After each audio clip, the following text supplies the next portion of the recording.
Hey guys, and welcome back to another episode of Surviving Out of Spite. My name is Samantha Sauer, and I'm your host. In today's episode, my friend Kristen joins us to share how running with chronic illness and disability has become a source of strength, resilience, and joy. Together, we explore the emotional side of movement, the power of inclusion, and what it means to build a new kind of healing, one step at a time. Stay tuned.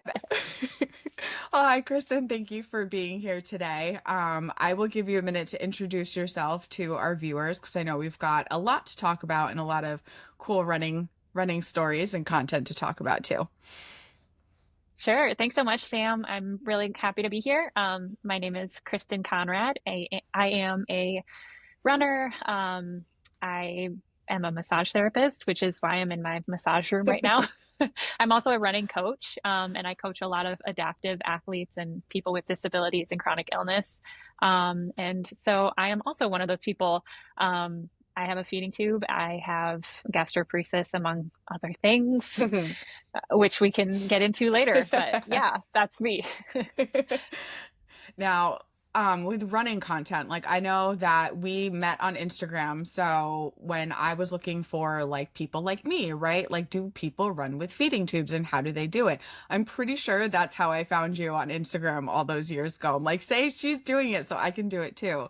Now, one Yay. thing I don't know is I'm assuming this, that you were athletic or a runner prior to getting your feeding tube, or did that come after, like it kind of did for me?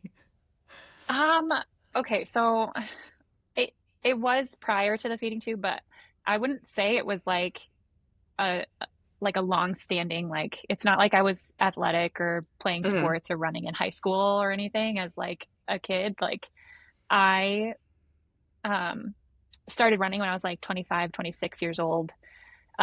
And actually was like in the middle of a really tough season with health stuff and trying to figure out what's going on with my digestive system, and like running became this thing that I like was able to choose for myself. And it was this Hmm. like honestly like a body autonomy type of thing. Like there's Yep. so much about our bodies that we can't control. And running was one thing that I could control and choose for Yeah. myself. And so um yeah, it was in a rough season that I found running. And then it was, I want to say, like a couple years later that the feeding tube kind of came into the picture. So, like, at that point, I had already been running for a couple of years. It Hmm. was just a matter of, like, okay, figuring out how do I do this now with this thing, right? Yeah. So, Yeah, I yeah. know. I remember one distinct long run years ago. Like I don't have my feeding tube anymore. I Okay. think it's been a couple years, but I was training for my first half marathon and I'm like, something feels funny. And I stop in the middle of the run and I look down and like I had like ripped open some granulation tissue and was like bleeding down Ooh, my stomach. And I was ooh. like, okay, well, I'm like 6 miles away from my car right now, so I Um, don't really have a choice here. So I'm like, all wow. right, and just kind of like squirted some water on it and like wiped it the best that I could and pulled like the compression shorts up like over it to the best of my ability till I got back to my Ooh, car. And I just was like that wow. the bouncing, the running, like trying to move around Uh-huh. with that. I'm like, That sounds really how? painful. I didn't enjoy that. Thankfully, it only happened that one time. The rest of it, it Okay. kind of like chilled out a little bit. But that as a issue with the feeding tube and trying to do Hmm. like things outside or, do something with your body has always stuck with me. Just like looking Hmm. down, being like, oh, okay. Well, Oh, I gotta get yeah, home now and it's either there's walk or that. run. I'll get home faster if I If I run. run. Yeah, there was one time that I had well, so I have a GJ tube, and Hmm. there was one time that I was running and I was like, things feel a little bit different. It's similar to yours, Hmm. but that was the day that the balloon inside my tube Oh no. popped, Oh and my no. tube it started coming out. I mean, it didn't like fully come out because Hmm. I don't know. Long There's tubing like in there. it's Yeah. long, yeah. But it was like it was popping out, and I definitely had to like call in sick to work and go to the ER and get that Yeah. taken care of. But Yeah. It is not so, without trial and error or struggle, but it is hmm, doable, which I think yeah, we've both figured out how to do that in those time frames, trying to run. Now, I think you've run with backpack with giving yourself hydration, right? Hmm. While you're Yeah. running. So I could never manage that. It didn't do it. really, It never really went well for me. I tried it a couple times, and it's like I thought it would be no different than running with like just a hydration pack, right? That you could drink yeah. from. But for some reason, I think having the tube connected and like the bounce, it like pulled on the tube too much. Like I couldn't get Hmm. it Okay. flattened to my stomach enough. But Interesting, because I'm like, you probably just had the wrong equipment or something, because probably. yeah, I mean, I don't really notice it anymore. If I'm just doing like a short run, I'm not hooked up to anything, but for anything longer than like 10, 11, 12 miles, I'm definitely having to, Yeah, have the backpack and the hookup and everything. So, but absolutely. yeah, got it down to a science now. Yeah, the trial and error is not fun. I feel like no matter who I talk to or what topic, it always comes down to like, I tried this, it didn't work, failed really bad, had to try again. I'm like, you Uh-huh. can never get away from that system of trying to figure out what works.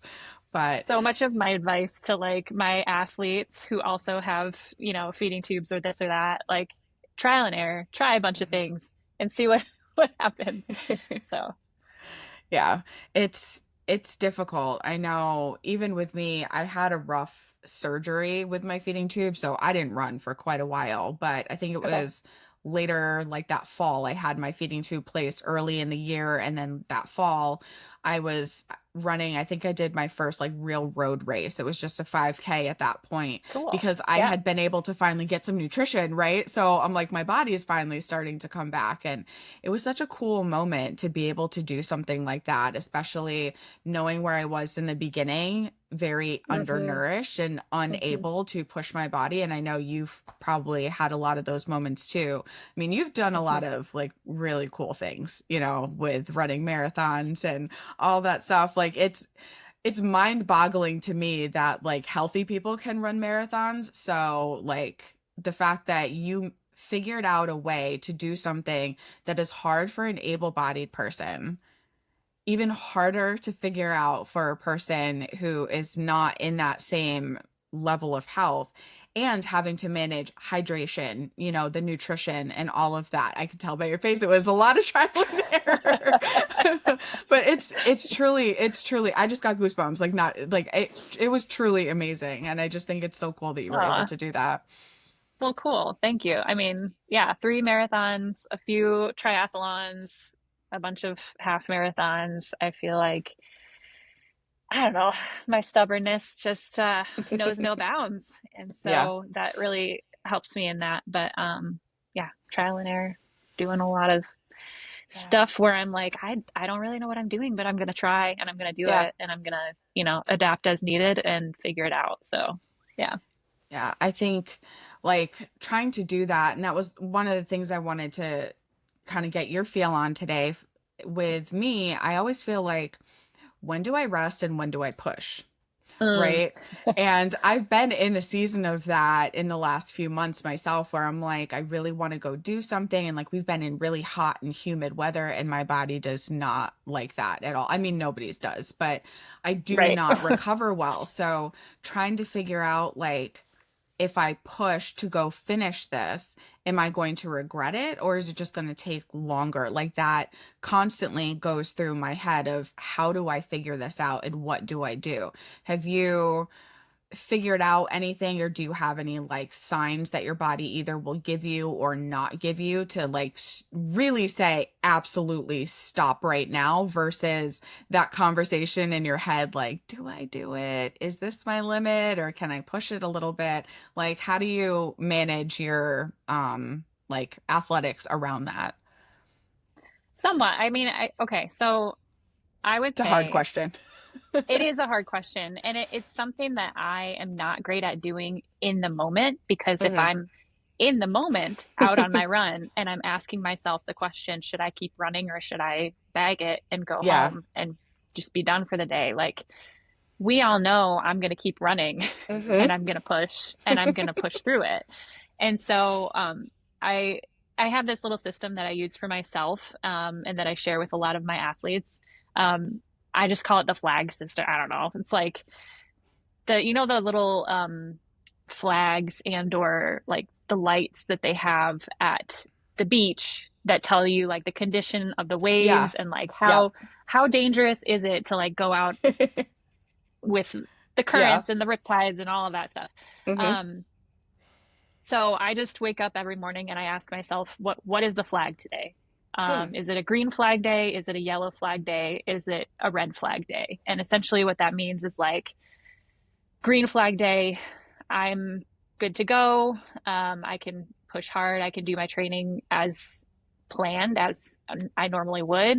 A yellow flag day is kind of like, okay, like maybe my body is like sending up some warning signals and I have to really heed those signs. Mm-hmm. It doesn't necessarily mean that I have to like sit on the couch all day and do nothing.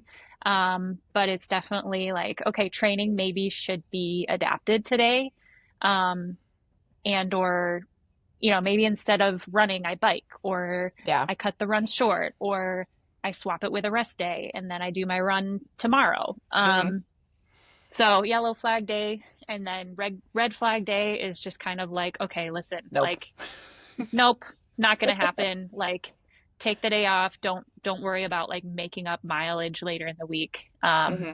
Just not smart to be doing anything today. And I have my own set of kind of quote unquote rules for like Mm-hmm. what constitutes a green flag day, a yellow flag day. So Yeah. like, okay, green flag, like symptoms are mild or manageable. I'm sufficiently fed and hydrated. Mm-hmm. Yellow flag day, maybe I'm a little underfueled, dehydrated.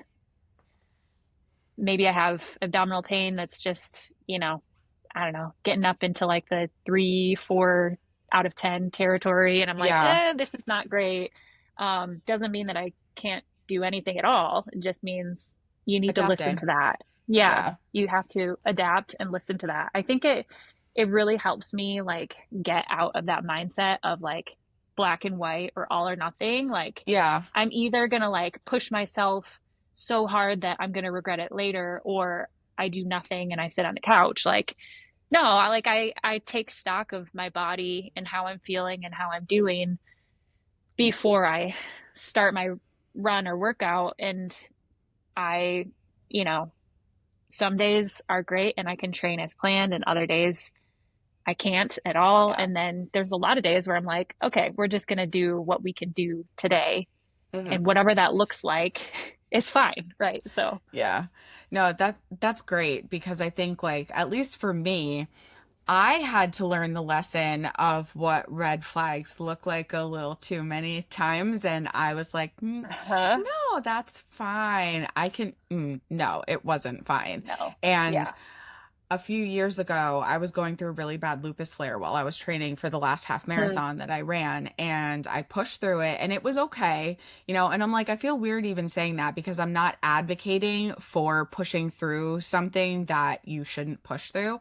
I Right, did, right. and I came out the other side, which is good, but also was not necessarily a good mental lesson for me because I was like, see, Hmm. everything was fine. No, Everything is okay. not really. And I Yeah. think it was my mom that said something to me when I was pushing through and she saw like how much it was taking out of me to keep trying to do something. And she was like, Hmm. do you want to be able to run tomorrow or do you want to be able to run in the future? And it's like though Hmm. that mentality for me has been able to keep me going and scaling back or relearning kind of re-understanding when to scale back rather than run and get out of that all or nothing mindset. Because I'm like, if I can't run, what am I going to do? There's a ton of other things I could do. I just, in my mindset, I'm like, I'm a runner. I run. This is what I do. This is Hmm. what I have to do. Right. Yeah. And I'm like, there's all these other things. And I walk all the time now. And that was kind of what I replaced it with of no impact. And I went out for a run a couple weeks ago and I'm like, this is a little bit easier than I anticipated. Still not easy because I'm very out of running shape, Yeah. but it was easier than I anticipated. And I was like, huh, interesting. Like doing all that walking and time on my feet really did me a service over here. Like, wow, Yeah. who would have thought, instead of Yeah. pushing, getting injured, hurting myself and going through that whole cycle again of like, how many times, Sam, do you need to learn this lesson? Apparently a, a lot. But I mean, give yourself grace too, because like your body is never the same day to day, week to week, No. month to month. And so that list of things for me that would constitute like, okay, yellow flag day or red flag day, like those things are constantly changing too. Yeah. And so, yeah, I just think it's like something that needs to be reevaluated constantly. And honestly, sometimes there are experiences where I'm like, oh, I thought I could adapt that Hmm. and push through it and do something else. And the answer is no. And so that Yeah. goes on my red flag list. Like, Yeah. but yeah, I mean, it holds me accountable too. It's like, and this is like an exercise that I would challenge you to do is like sit down and literally journal or make a list in your notes Hmm. app of like, these are the things for me that are the non-negotiables. This is Hmm. what means a red flag day. These are the things that I think are, things that I can kind of work through and challenge myself and push myself through. And I think it takes a lot of that in the moment guesswork out of Hmm. it when you are able to hold yourself accountable to like, nope, I said that if my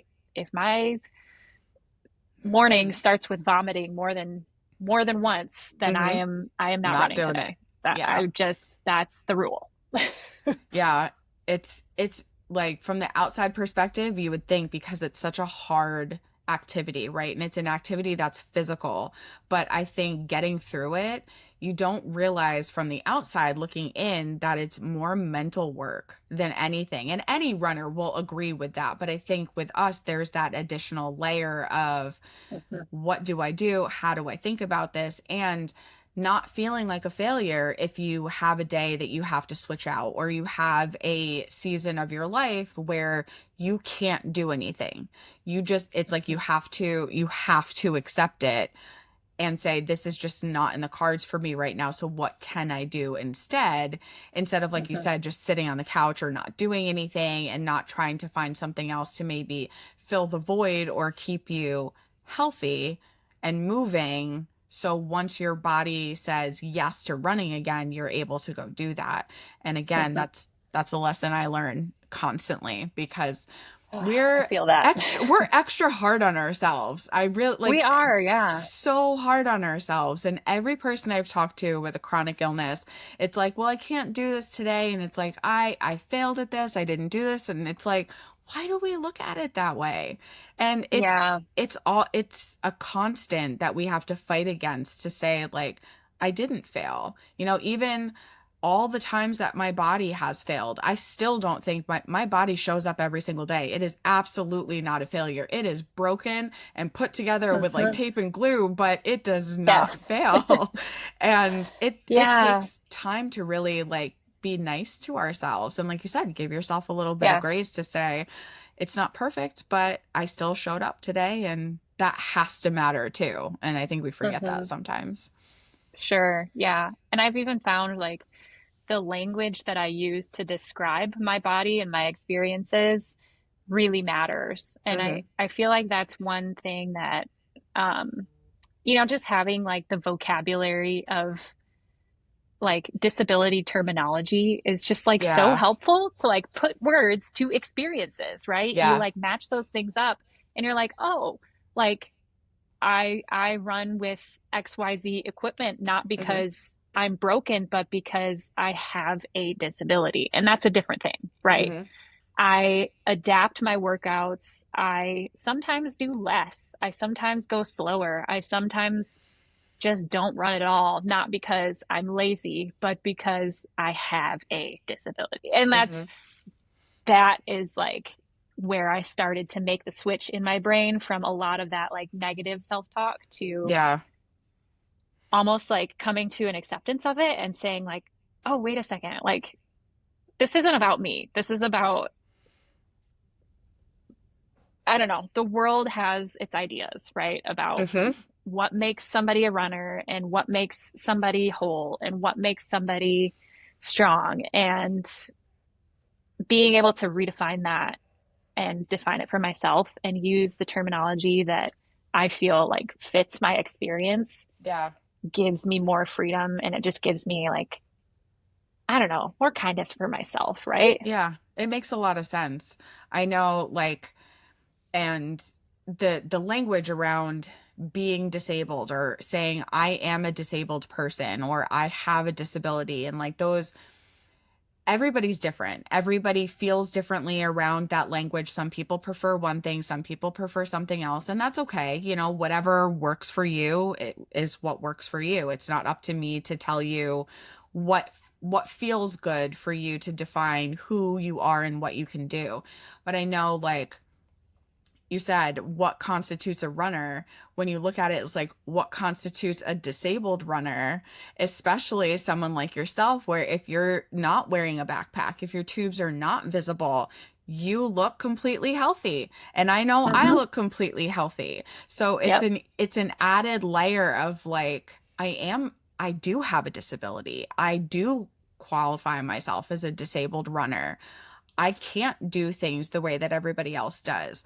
But it's such a weird place because the running community can be so welcoming, but also so not welcoming. Where if Uh-huh. you're not running, like right now, my mile run pace is like a 12 to 13-minute mile right now. I am completely out of running shape and I am totally okay with that. Like, because my pace does not define what I do at all. Yeah, Like, exactly. do I wish I was back at like my 9, 10 minute mile speeds? Absolutely. But that's just not where I'm at right now. So why Hmm. compare myself or make myself feel bad for not being at even where my best was or what someone else's like easy day is? They're not in my body, right? But like there's all of these added Yeah. layers of like, who am I in here? What do I do in here? And how do I fit in here? You look okay. So when you ask for an Uh-huh. accommodation, does somebody believe you or do they give you a hard time with that? How do you make it so it's accommodating for you in that space? And I know you've been very vocal about disability in the running spaces and everything. So you've had more experience than that as an advocate, I think, and as a runner than I have, but it's a very wonky place. It It's is weird. tricky. It's like it is very weird to like have a disability that's not necessarily visible and to be like asking for accommodations in certain situations. But then also like very aware that like that is also in some ways a privilege. Like there are people Hmm. with disabilities who can't hide it and like Yep. don't have the convenience of like deciding when and how and where and to whom they disclose that. And Hmm. so, yeah, double-edged sword for sure. Yeah. I remember the first like road race that I had signed up for, and you're going through the entry, and at the time like I had a feeding tube. I still have a central line, but you know, so I've got all of these things attached to me. I've got at least like 4 to 5 devices. I was still really sick Mhm. at the time, and I'm like, okay, you know, going through the checkbox, I'm like, do I check disabled runner? Like, do I check this box? That is the question. And it took a long time. Like now I'm like, I do check that box because I know where I am. I Sure. don't Yeah. I don't need to argue that to anybody. I mean, I will if I have to, but like I don't need to argue that, right? But it's such a weird thing because like you said, Hmm. as much as it's a disservice to have the invisible disability, it's also a privilege. And which it is depends on the environment that you're in and what you're trying to do. Because it's helpful when you want to hide it, but it's hard when you need somebody to be aware of it to either believe you or give you the accommodation that you rightfully need. Like a Hmm. backpack, for instance. And there's a lot of courses Yeah. that don't allow backpacks. I know you I know have that. found that out. Yes. Oh my gosh. Yeah. Races, I think, could do a much better job of like being clear about expectations with Hmm. accommodations and gosh, the stories I have about like trying to sign up for races and like trying to figure out whether or not they will accommodate what I need in order to be able to literally run the race even. Yeah. I like yeah. Ugh. It's crazy. I mean, like we said, the running world is the wild, wild west anyway. So adding all these fun things on top of it is just like, I don't know what to do here. And it's, you know, you're in a space where you just want to go do the thing that you love, but there's all of these hurdles, and some of them are so Hmm. outside of your control and not even about Yep. you, right? Like, not even about the, like, Yeah. am I going to vomit on the course? I mean, I have puked over many guardrails. I have, like, just Same. it Same, is girl. what it is. Like that, you know what? I've seen people pooping on courses. So, it's just something, it happens. It's fine. But like, what do you do in those situations where, again, you're like, I just want to go do this. I just want Hmm. to have my space like everybody else does and have the equal opportunity and the ability to go do that. And it's hard. And I know because you've been such a vocal advocate about that. And there were a lot of things that I didn't even realize until you had talked about some of the issues that either someone had gone through, or some of the things that you had bumped into trying to just find those accommodations for yourself. Yeah, there's a lot of like emailing race directors and being like, hey, I need XYZ accommodation. Like, can Mm-hmm. you accommodate this? And then they're like, well, sign up and then ask and then ask. And I'm like, no, I'm not going to spend $250 to sign up for your race in order to then ask if you can accommodate my needs and then be told no. Yeah, no. And then they're like, sorry, no or refunds. or sorry, that's actually not what I deal with. You should check with this person. And then I email that person and they're like, oh no, like you need to email that person that sent you to me, and they just bounce you back and forth. And I'm like, Yeah. can somebody please just answer the damn question? Yeah. I Yeah. swear. It's like, I've Yeah. already got enough shit to deal with. Like, thank you for this added layer of Yes. Thank stress. you. Yeah. Thank you. Yep.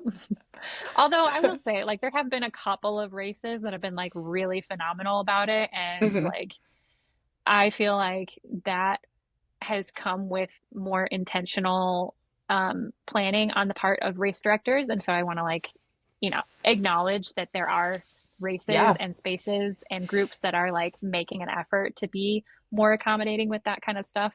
Hmm. But yeah, I mean, the vast majority, it's like there's no real system for any of that, and good Yeah. luck figuring it out. But Yeah. yeah.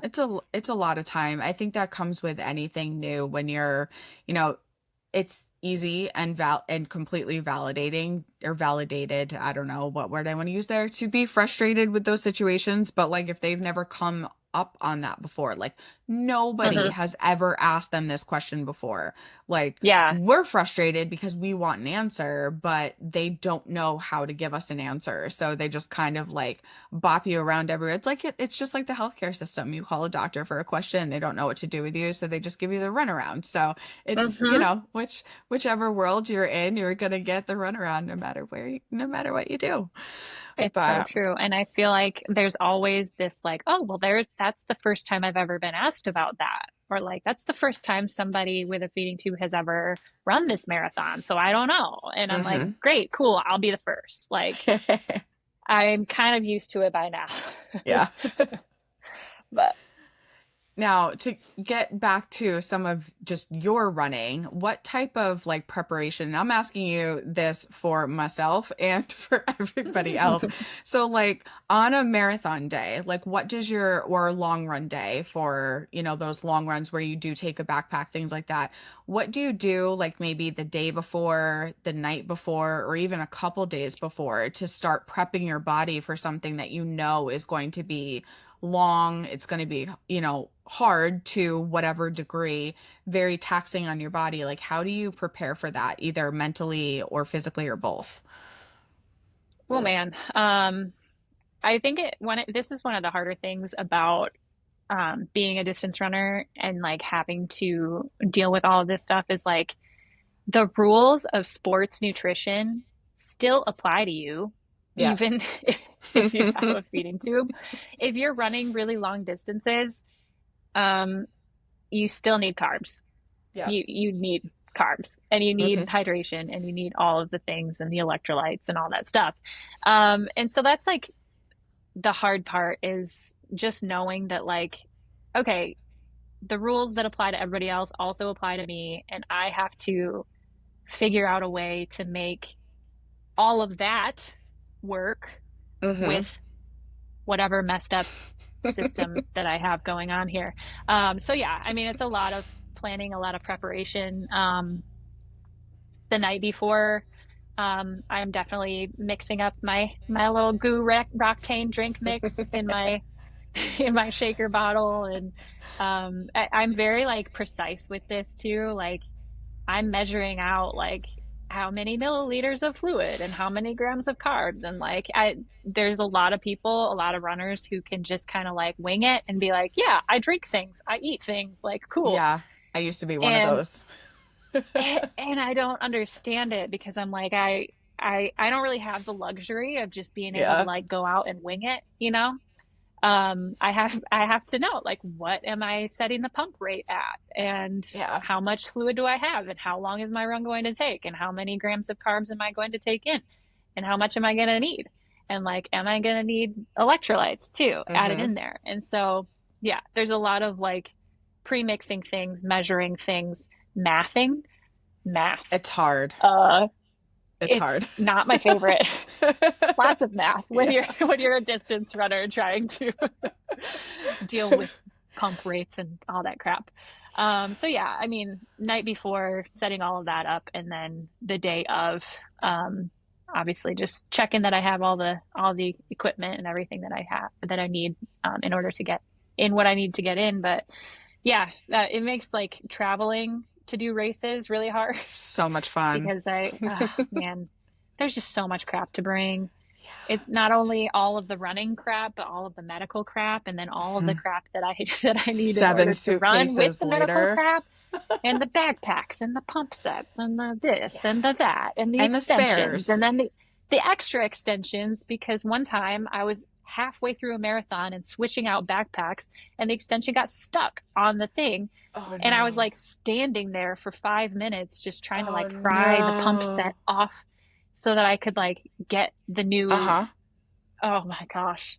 Yeah. So anyway, all of the equipment, all of the No. things, all of the packing. Yeah. It's so much. Like I think about like just diabetes math for myself. Like when I'm eating Oh yeah. something, it's Yeah. like how many carbs do I need if I'm running this much and my Hmm. blood sugar's here and this is where my pump is at, and if I'm running this far, my blood sugar's going to drop about this much, so I need to take this many before I go out and this many while I'm out, and then it Yep. just all the numbers start turning into like symbols, and it's just like I can't figure out this math anymore.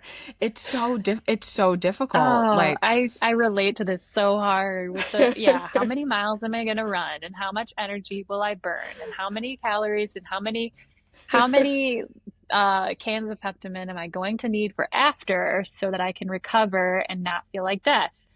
And oh man, math. yeah, It never stops. It it's never ends. it's horrible. It's horrible. It really is. I like I don't even know sometimes like how I even make it work. And I know with long runs, I don't know if you take anything by mouth while you're running, like whether that's water or whatever, like fluids and or any like of the goos or gels or any of that stuff. I found for me it was applesauce and or maple syrup, like those little packets. Like that's Okay. what All right. worked for me. So Interesting. like what how many do you know how many do I need?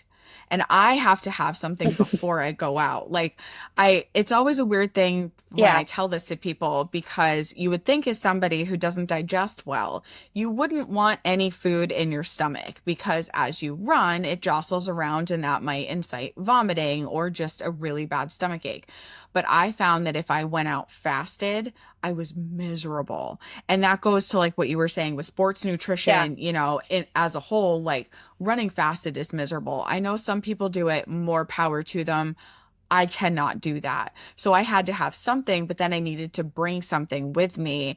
And if I did too much by mouth, whether that was water Hmm. or like a gel or something like that, that's usually where I started to have the stomach trouble. It wasn't what was in there prior, it's what you put on top of it as you're going out. So there are Yep. times where I feel like I'm like, oh, I got this down. I know exactly what I need to do. I know what I need to eat. I can turn off my insulin pump to like the running setting and do this, and I'm good. I've got this in my pocket, and I'm still miserable. And I'm still Yeah, and I miserable. think there's And it like hurts. yeah. Yeah, I feel ya. It's always like hitting a moving target, and Hmm. there are times when I think that I've got it down as far as like these are the nutrition products that I can tolerate, and these are the gels that I can have, and these are the ones Hmm. that do sit in my stomach okay, and this is what works for me. And then all of a sudden, on one random run, my body just decides like, nope, we're not going Nope. to tolerate that anymore. And oh man, Yeah. yeah. So Yeah.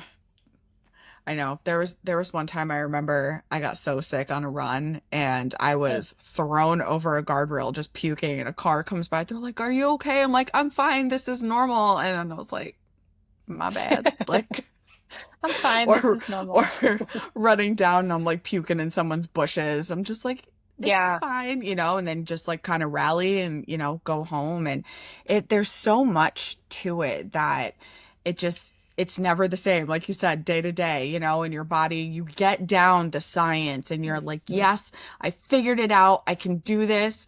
And you go to do that and your body says, LOL, like, no. LOL, we're gonna puke and rally today. Yeah. Puke and rally. It's my Yeah. specialty. Yeah, it's tough, but I know you had said in the beginning that you had started running in like a rough season of your life, and Mhm. I feel like that's such a not typical per se, but like I've my own experience, I've come across runners that either have like been athletic or run to some degree their whole life, or they went through something and running became the thing that got them out of it or got them through it. Yeah. And I Yep. love in this space for the chronic illness runners out there, the people that have gone through like that really hard stuff, the moments where like your body was just crippled and broken, your mind, your emotions, everything is just so broken, and how Mhm. incredibly healing running can be. And it's hard and it'll still break you and it'll still hurt your body at times, but how Yeah. healing it really can be like it it saved me so many times. And I think when it started to get harder and harder for me to be able to go run, I think that's why it got harder because I felt like I was losing a part of like my identity, a part of who I felt like I was. I'm like, I am a runner. I would tell people that. And I'm like, well, if I'm not running, like I'm not that person anymore. And if this isn't healing me, what do I do instead? Like, what do I swap it with? Mhm. And I never found anything that really gave me that same whatever that running brought me Yeah. emotionally. I never found anything that substituted like a one-to-one there, right? But it's just so cool that there are other people that this has healed them or gotten them strong enough to fight the chronic illness, to make it through that because your body knows how to go through some shit, right? It knows how to take a beating. And now it Yeah. can take a beating a little bit better than it could because you're in, better, stronger shape. Yeah, I mean, I like there's so many people that ask like, okay, well, if running with chronic illness or a disability or whatever is so hard and so much harder than just for a normal person, like why do you do it? And like why do you bother? And I think it's just that for me, like I just love running, but Hmm. also like I love the person that running has made me into. Do you know what I Yeah. mean? Yeah. Like it's just made me this much more resilient person. I'm more engaged in life. I'm more Hmm. engaged in my relationships. I'm happier when I'm Hmm. running. And so, yeah, like it is worth the puke and rally days in order to have that in my life. Yeah, I couldn't agree more. I even think about that around chronic illness too, that like I didn't dislike who I was before I got sick. Like I don't think bad about the person that I was Sure. back Yeah. then, but the person that I became because of everything that I went through, the resilience that I developed, the thick skin that I developed, all of those things, I think it just made me a better person. And again, Hmm. I wouldn't choose to go through this. I wouldn't, Right. like, knowing what I know now, I wouldn't be like, yeah, that's a door that I want to, open. But also knowing what I know now, I would still go through the door because what I got out of that, who I became, the experiences that I went through, and like, I remember the moment that I crossed at like my first real like finish line, like the 5Ks, still valid, still real finish lines. But for Absolutely. Yeah. me, that half marathon, that was it for me. And like, I did a solo running podcast episode a couple ago, and I'm like, oh God, as I'm talking I about listened this, I'm to like, it. I'm getting emotional, and Yeah. I could feel it happening again. But I had been septic like 3 months prior to Yeah. that. So getting over that, like, feeling that the community, everybody screaming and yelling and just cheering you on, they have no idea what you've been through. But it's like it Yep. just gives you so much more, and you get across that finish line and you're like, it sold me that day. Like, I Hmm. already loved running. I already knew that running was something for me, but it was crossing that finish line in that moment that was like, this is it for me. This is my sport. This is what I want. And I think I fell in love with it truly in that moment. And I think we've Yeah. all probably got some moment, some finish line that really, like, you became besties at that moment.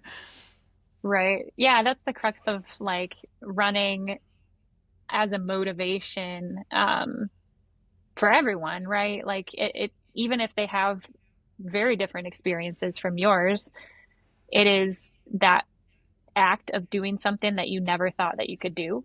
Hmm. It's that pushing yourself beyond what you thought was possible or where you thought your limits were or whatever it is that you had in your mind that you could never accomplish. And Yeah. when you actually do that, it's like, oh, wait a second, like what am I capable of? Not just Hmm. in running, but like in life and Yeah. all these other areas too. So, Yeah. I read a quote a long time ago, and it's always stuck with me. It's like, running is a great metaphor for life. You get out of it what you put into it.